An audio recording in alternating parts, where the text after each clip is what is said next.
joining us, a great friend of Outsiders, Federal MP, Craig Kelly. Craig, good morning, Rowan. Good morning. Welcome to great to be here with you. Good to see you. Now, your Parliament has finished and wrapped up, so you've got straight back to your #1 job, which is coming up with good ideas for the Outsiders show. Very good. So thank you very much for your hard work and your detailed, forensic looking at the speech. Today we're going to look at the speech of this Guterres bloke. Tell us about that's Guterres. right. We've had the recent UN climate conference over there in Madrid. You mentioned 27,000 delegates from around the world jetting in to lecture us all on how we shouldn't fly and travel. But Guterres is the UN Secretary General. Now, this guy is a former Portuguese Prime Minister, a lifelong socialist that now is in charge of the UN. Now, he made a speech that actually opened this conference up that just contained so many falsehoods, so many incorrect statements. I don't know whether you can call them lies or not, but they are simply saying things that are not true and they should be called out. Well, I think none better than you, Craig Kelly, to call them out. So let's go through them. Let's go through them one by one. You've identified 6 different parts of his speech. So he's the Secretary General of the United Nations. You would hope that he did some fact-checking beforehand, and you would hope that maybe the ABC and others would do the fact-checking. But no, it's Outsiders that are going to do the fact-checking, and Outsiders alone. So let's kick off, Craig, with the first false claim. We'll just play the clip to you here. Have a listen. Climate-related natural disasters are becoming more frequent, more deadly, more destructive, with growing human and financial costs. So, Craig, Guterres has said in front of the world that climate-related natural disaster are becoming more frequent and more deadly and more destructive with growing human and financial cost. Is he right? Okay, firstly, in that one sentence, he's told 3 untruths. Now, let's go through them one at a time. Firstly, he said there's a greater number of deaths from climate-related disasters. Now, let's look at the evidence and the data. The data comes from the University of Louvain in Belgium. They have a thing called the International Disaster Database, where they record every disaster that happens around the world. They started in 1998, and they looked back in the past and got all the records together. Now, that shows that we have the lowest number of deaths from climate-related disasters in history. There's been a 98% decline, incredible 98% decline, since the 1930s, and there is today. And this year, we're looking at the lowest number of deaths from climate-related disasters ever recorded. And that's despite the increase in population. And here you have the Secretary General of the UN saying the exact opposite of what's true. It's hard to see you'd get a bigger lie than that. The numbers have plummeted despite the fact that the world's population has increased substantially. So you would think when there are natural disasters, the death toll would be even greater because there's more people. Well, the question is, but it is at what we talked about it with Michael Schellenberger last week, something like 98 to 99% reduction. Now, why has that come down? That's the next question. It's come down because of greater wealth and because of the use of fossil fuels. Because we've got more concrete, more steel, we've got able to evacuate people from disaster areas when no storms are coming. That's the reason. So what he is actually planning, his policies, will actually make the situation go in the opposite direction. Wow. Okay, so you said there were 3 errors in that one sentence. Right. Now, the second one, he talked about the number of disasters increasing. Yes. Now, I'm always very hesitant when you look at the number of disasters because it's how you classify a disaster. You can easily manipulate these figures. But again, going back to that International Disaster Database, we can look since the year 2000, and you would expect the number of disasters to be relatively even, but it's actually declining. So again, what he is saying, the UN Secretary General is saying something that is false, and the truth is the exact opposite. The number of disasters, as recorded by the most comprehensive database, shows a decline, not an increase. And the third point? Sorry, Jim. Oh, so I was just going to say, why do you think that he's pushing this? I mean, is it because he is mendacious and because he's a socialist and he's got a very long background here, going back to 1992 as Secretary General of the Socialist Party in Portugal, so there's been a long time coming for him? Or is it just simply that he's taking the accepted wisdom, which would be, oh, there's got to be more natural disasters because there's more people and more stuff? There could be another thing, James. Remember, the UN is after cash. They are something like $29 billion, what they say, short. These guys fly around the world first class. They've got all these offices to maintain. They want people to throw money to them. Now, when someone makes false and misleading statements asking for cash, that is called fraud. Absolutely, you're absolutely, well, the fraud's only just begun. Let's go through false claim number 2.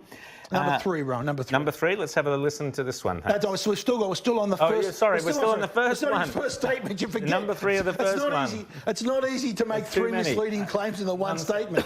He also talked about, his claim was that the cost of disasters is increasing. So the cost from climate-related disasters, cyclones, floods, droughts alike is increasing. Now, again, you have to look at the data. The data comes from the insurance companies that keep this. Now, what you've got to be careful when you're measuring this, you can't measure the cost of a disaster today, which say was $1 million, and say, oh, something was 500,000 before, and say the cost has increased. You've got to look at the cost of what's happened with inflation. You've got to look at GDP. You've got to look at economic growth. You've got to look, are we putting more assets in the way of danger, where you're building new cities and cities are expanding? Now, when you take all those things into consideration, a guy called Roger Pilecki has done this research. He's looked at it, and he's measured it as a percentage of GDP. So climate-related disasters as a percentage of GDP. Surprise, surprise, they're going down. The exact opposite of what the UN Secretary-General is saying, which is the whole basis of this climate conference over in Madrid. So that's our first sentence. We've had 3 provable errors in that very first sentence. Let's go to his second sentence. Have a listen. Every year, air pollution associated to climate change kills 7 million people. Climate change has become a dramatic threat to human health and to human security. Look, I think this is one of the most insidious lies. Even the mild-mannered Bjorn Lomborg has said this statement is completely dishonest. Now, if you look at the data, again, the data from the World Health Organization, not sort of made up by, some two-bit organisation, the World Health Organization say, yes, 7 million people have died from air pollution. But more than half of them, something like 4.4 million, have died from indoor air pollution. These are people that don't have baseload electricity connected to their homes, and they cook and they heat their homes burning renewables of dung, crop waste and wood. That's 4.3 million deaths annually. Now, when he makes that false statement and implies this is all climate related, the danger he does, that he traps those people in poverty, he denies them from having the opportunity to get connected to baseload power, and that results in millions of deaths. He's condemning them to death. That's why this statement needs to be called out, not only because it's wrong, because it leads to millions of people dying every year. Wow. I mean, that is serious. What I don't understand is why don't we have anybody in the media who has got the guts to to call out these nonsense? Because we've seen this speech reported uncritically in all media outlets, and I can be sure that Paul Barry is not going to be fact-checking Monday, you watch. Let's go on. We've got lots more. False claim number 3. Have a listen. Number 4, up to We simply have to stop digging and drilling and take advantage of the vast possibilities offered by renewable energy and nature-based solutions. Really? Does this guy think wind turbines and solar panels are made by the fairies? You've got to dig and you've got to drill to get the raw materials to build solar panels and wind turbines and big batteries. A wind turbine, one wind turbine alone, you need 220 tonnes, not 220 kilos, 220 tonnes of coking coal to produce one wind turbine. Wow. You need petrochemicals to make the resin turbine blades. You need the machine oil to run the gearbox. You need boron. You need a whole lot of other rare earth minerals that you need to dig up. Then you've got your cobalt that you need for your batteries. So the idea that you can somehow stop digging and drilling, firstly, it's an insult to all those people that work in the oil, gas and petroleum industries and the coal industries. It's an insult to the work they do, and it's failing to acknowledge how the fossil fuels have decreased poverty and led to longer life expectancies throughout the world.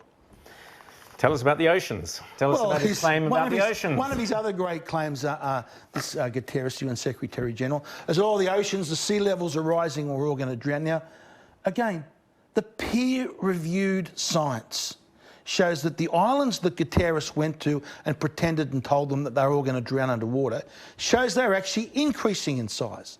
The majority of islands that are threatened by so-called rising sea levels are actually increasing in size. And the latest peer-reviewed science, Professor Kench from the University of Auckland has said these islands will be suitable for habitation for the next century and onwards. Wow. Yes. That's the peer So they're reviewed standing science. with a hand out for cash, saying, give us some cash, give us some cash. We've got all the lovies running around in tears, thinking that the islands are sinking. Have a look at Bondi Beach here, Craig. I think this is one of your happy snaps of Bondi Beach. Yeah, perhaps the other week we had all the crazy climate protesters out at Bondi Extinction Beach. Rebellion. But if you look at the photographs through Bondi Beach, taken in exactly the same place, going back to the 1980s, going back to 1910, even going back to the 1880s. I think there's one coming up in the 1880s. You can see Bondi Beach undeveloped. There's no change in the sea level. And for those that say, oh, it's trick photography, just go around and look at the tide gauge at Fort Denison around the corner. And that tide gauge shows there's been only a minuscule increase over the past century. And in fact, today, the sea levels are lower than what they were many times in the past, according to the tide gauges at Fort Denison. And there's a report, James, that the Maldives are building 5 new resorts and airports or something or other, which technically should be underwater. That's right. because we were told, guaranteed. Here we have a great picture. This resort is a brand new resort opened in the Maldives this week.